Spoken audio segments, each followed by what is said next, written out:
Yes, അന്തിമ സ്ഥാനാർത്ഥി ചിത്രം കൂടി തെളിഞ്ഞതോടെ നമ്മൾ തദ്ദേശ തെരഞ്ഞെടുപ്പിന്റെ വിശേഷങ്ങൾ വെച്ചല്ലാതെ വേറെ എന്ത് വെച്ച് തുടങ്ങി. അത് മാത്രമല്ല, ഇനി അങ്ങോട്ട് കൊണ്ടുപിടിച്ച പ്രചാരണമായിരിക്കും. അധികം ദിവസമില്ല, കഷ്ടിച്ച് 2 ആഴ്ച മാത്രമേ ഉള്ളൂ പ്രചാരണത്തിന്. അപ്പോൾ പരമാവധി വോട്ടുറപ്പിക്കേണ്ടതുണ്ട്. എല്ലായിടത്തും എത്തി ആളുകളെ കാണാൻ ഇനി തിരക്കിട്ട ദിവസങ്ങളായിരിക്കും. ഈ പകൽ മുതൽ പ്യൂർ പ്രചാരണം മാത്രമേ ഉള്ളൂ. ഇന്നലെ വരെ ഒരു സ്ഥാനാർത്ഥി നിർണയത്തിന്റെ കാര്യത്തിലൊക്കെ ഒരു അവ്യക്തതയും ആശയക്കുഴപ്പവും, ആരായിരിക്കും യഥാർത്ഥ സ്ഥാനാർത്ഥി, ആരാണ് വിമതൻ എന്നൊക്കെയുള്ള കൺഫ്യൂഷൻസ് ഉണ്ടായിരുന്നു. പക്ഷേ ഇന്ന് ഈ പകൽ മുതൽ അതെ, ഇനി അങ്ങോട്ട് ഒരേ ഒരു ലക്ഷ്യമേ ഉള്ളൂ: വോട്ട് തേടുക, വോട്ട് ഉറപ്പാക്കുക, പ്രചാരണം. അതിന് വിവിധ വിഷയങ്ങൾ കൊണ്ടുവരിക. എന്തായാലും ഇനി എന്തൊക്കെയാകും ഈ പ്രചാരണ രംഗത്ത് ഉയർന്നു വരാൻ പോകുന്നത് എന്നൊക്കെയാണ് കാണാനുള്ളത്.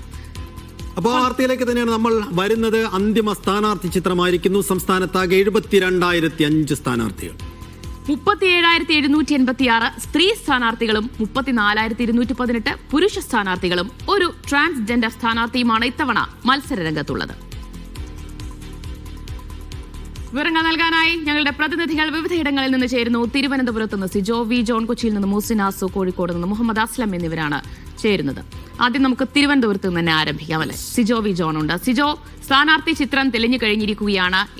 ഇനിയുള്ള ദിവസങ്ങൾ പ്രചാരണത്തിലായിരിക്കും എല്ലാവരുടെയും ശ്രദ്ധ ഉണ്ടാവുക. അപ്പോൾ എങ്ങനെയാണ് മുന്നണികളൊക്കെ ഏറെക്കുറെ വിമതരുടെ ഒരു ശല്യമൊക്കെ പരിഹരിക്കാൻ കഴിഞ്ഞു എന്ന ആശ്വാസത്തിലാണോ?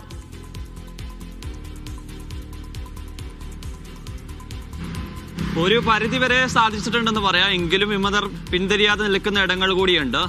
തെക്കൻ കേരളത്തിലെ കണക്കുകൾ നോക്കുകയാണെങ്കിൽ തെക്കൻ കേരളത്തിലെ ഏറ്റവും ശ്രദ്ധേയമായ മത്സരം നടക്കുന്നത് തിരുവനന്തപുരം കോർപ്പറേഷനാണ്. തിരുവനന്തപുരം കോർപ്പറേഷനിൽ 5 ഇടങ്ങളിലാണ് LDF-നും UDF-നും വിമത സ്ഥാനാർത്ഥികളുള്ളത്.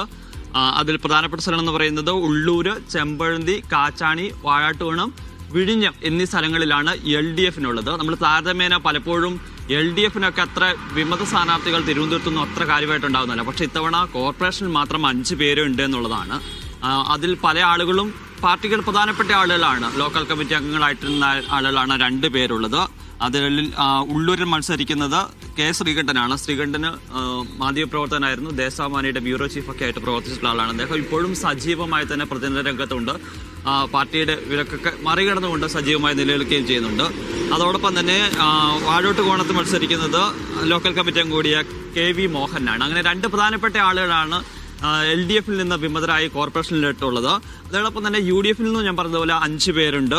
പൗണ്ടുകടവ്, പുഞ്ചക്കരി, കഴക്കൂട്ടം, ഉള്ളൂർ, വിഴിഞ്ഞം എന്നിടങ്ങളിലാണ്. ഈ 5 പേര് നമ്മൾ നോക്കുമ്പോൾ LDF-ൽ 2 വിമതന്മാരുള്ള സ്ഥലത്തും വിഴിഞ്ഞവും അതോടൊപ്പം തന്നെ ഉള്ളൂരും അതേ 2 ഇടങ്ങളിൽ തന്നെ UDF-നും വിമതന്മാരായി മത്സരിക്കുന്നു എന്നുള്ളതാണ്. അപ്പോൾ വിമതന്മാരുടെ ഒരു ശല്യം കോർപ്പറേഷനെ സംബന്ധിച്ചിടത്തോളമാണ് മുന്നണികൾക്ക് വലിയ തലവേദനയായി നിലനിൽക്കുന്നത്. LDF-നും UDF-നും ആണ് ഏറ്റവും പ്രധാനപ്പെട്ട പ്രശ്നം എന്ന് പറയുന്നത്. അതേസമയം തന്നെ BJP-ക്ക് അത്രയും വിമത പ്രശ്നമില്ല. പക്ഷേ ആഭ്യന്തര പ്രശ്നം രൂക്ഷമായി നിലനിൽക്കുകയും ചെയ്യുന്നുണ്ട്. നമ്മൾ ആദ്യഘട്ടം മുതൽ കണ്ടതാണ്. തൃക്കണ്ണാപുരത്ത് സീറ്റ് കിട്ടാത്തതിനെ തുടർന്ന് ഒരു RSS പ്രവർത്തകൻ ആത്മഹത്യ ചെയ്യുന്ന സാഹചര്യം ഉണ്ടായിരുന്നു. അതിനുശേഷം നെടുമങ്ങാട് മുനിസിപ്പാലിറ്റിയിൽ ഒരു BJP-യുടെ പ്രവർത്തക കഴിഞ്ഞരമ്പ് മുറിച്ച് ആത്മഹത്യ ചെയ്യാൻ ശ്രമിക്കുന്ന അത്തരം ആഭ്യന്തര ഇഷ്യൂ BJP-യെ സംബന്ധിച്ചിടത്തോളം നിലനിൽക്കുകയും ചെയ്യുന്നുണ്ട്. എന്തായാലും ഇതെല്ലാം മറന്നുകൊണ്ട് പടിപടിയായി ഇംപ്രൂവ് ചെയ്ത് കൊണ്ടുവരാനുള്ള ശ്രമത്തിലാണ് 3 മുന്നണികളും ഉള്ളത്. മറ്റിടങ്ങളിൽ കൊല്ലവും അല്ലെങ്കിൽ പത്തനംതിട്ടയിലൊക്കെ നിൽക്കുകയാണെന്നുണ്ടെങ്കിൽ ഒരു പരിധിവരെ ഈ വിമതമാരുടെ ശല്യം കുറച്ചു കൊണ്ടുവരാൻ സാധിച്ചിട്ടുണ്ട്. ഇനിയും സജീവമായി പ്രചരണ രംഗത്ത് തുടരുന്ന വിമതമാർക്കെതിരെ ഇന്ന് നടപടി ഉണ്ടാവുന്നൊരു മുന്നറിയിപ്പാണ് കോൺഗ്രസ് നൽകുകയും ചെയ്തിരുന്നത്. LDF ഓൾറെഡി പല ആളുകൾക്കെതിരെ നടപടി എടുക്കുകയും ചെയ്തിട്ടുണ്ട്. എന്തായാലും കേരളം ഇങ്ങനെ തദ്ദേശ തെരഞ്ഞെടുപ്പ് ചൂടിലേക്ക് പോവുകയാണ്. കഴിഞ്ഞ ഏതാനും ദിവസങ്ങളായി വരുന്നുണ്ട്. പക്ഷേ ഈ അവസാന സ്ഥാനാർത്ഥി നിർണയവും അതിന്റെ ചിത്രമൊക്കെ തെളിഞ്ഞതോടുകൂടി കൂടുതൽ ആവേശമാണ്. നമുക്കും അത് കൂടുതൽ ആവേശം വരുന്നുണ്ട്. കാരണം ഒരു തെരഞ്ഞെടുപ്പിലേക്ക് എൻ്റെ റിപ്പോർട്ടിങ്ങിനോടൊക്കെ പോകുമ്പോഴത്തേക്കും അത് എത്രത്തോളം നമുക്കൊരു ഭയങ്കര പോസിറ്റീവായിട്ടുള്ള ഒരു വൈബാണുള്ളത്. അപ്പോൾ കൂടുതൽ സജീവമാകും ചെയ്യും. അതിൻ്റെ ഒരു സന്തോഷം ഏറെയുണ്ട്. എന്തായാലും നല്ലൊരു മത്സരം നടക്കട്ടെ, രാഷ്ട്രീയപരമായ മത്സരങ്ങൾ നടക്കട്ടെ എന്നുള്ളതാണ്. അതിനപ്പുറത്തേക്ക് തെരഞ്ഞെടുപ്പ് രംഗത്തൊക്കെ വരുമ്പോഴത്തേക്കും ആക്ഷേപങ്ങളും അധിക്ഷേപങ്ങളും ഒക്കെ പല ഘട്ടങ്ങളിലും കാണുന്നു. അതൊക്കെ മാറ്റി നിർത്തി ഈ മുന്നണികളും സ്ഥാനാർത്ഥികളും ഒക്കെ പോസിറ്റീവ് പൊളിറ്റിക്സിനുള്ള ഒരു ഇടമാക്കി മാറ്റണം എന്നുള്ളതാണ് നമ്മുടെ ആഗ്രഹം. അതിനുള്ള നടപടികളായിരിക്കും ഉണ്ടാവുന്നതാണ് നമ്മൾ പ്രതീക്ഷിക്കുകയും ചെയ്യുന്നത്. തീർച്ചയായും ആരോഗ്യപരമായ ചർച്ചകൾ, ഒരു നല്ല ഇലക്ഷൻ കാലം, നല്ല പ്രചാരണം ഉണ്ടാവട്ടെ. സിജോ സൂചിപ്പിച്ചതുപോലെ തീർച്ചയായും വേറെ ഫീൽ തന്നെയാണ്. മാത്രമല്ല മൂസിലേക്ക് കൂടി വരാം. വെച്ചാൽ തെക്കൻ കേരളത്തിലെ മുഴുവൻ ഒരു ചിത്രം സിജോ നൽകി കഴിഞ്ഞ് നമുക്ക് മധ്യ കേരളത്തിലേക്ക് വരാം. മുക്സിന കൊച്ചിയിൽ നിന്നുണ്ട്. മുക്സിന, ഗുഡ് മോർണിംഗ്.